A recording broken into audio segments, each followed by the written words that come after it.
अस्सलाम वालेकुम प्यारे बच्चों, मुझे उम्मीद है आप सब खैरियत से हैं।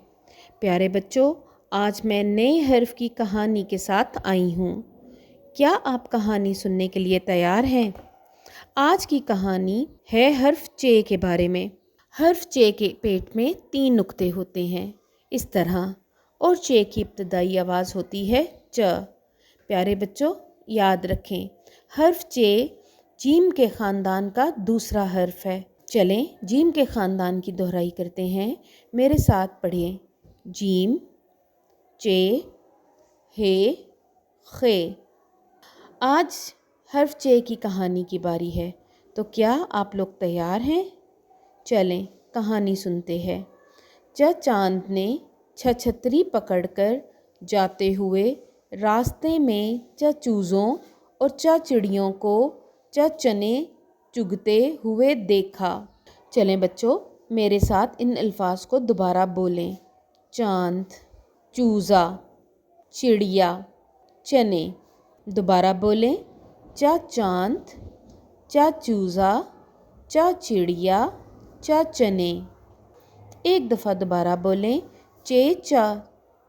चांद, चूज़ा, चिड़िया, चने।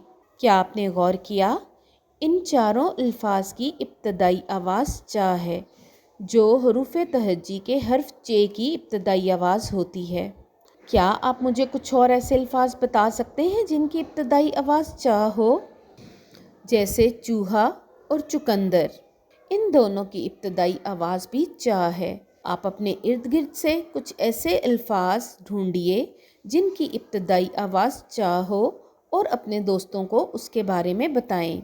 प्यारे बच्चों, अब इस तस्वीर को देखें। ये क्या है? यह है छतरी। दोबारा बोलें, छतरी।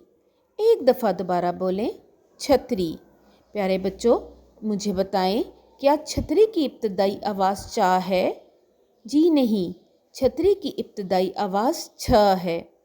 बे, पे, ते, टे और जीम की तरह जब चे भी दो चश्मी हे के साथ मिलता है तो अपनी भारी आवाज़ देता है छ।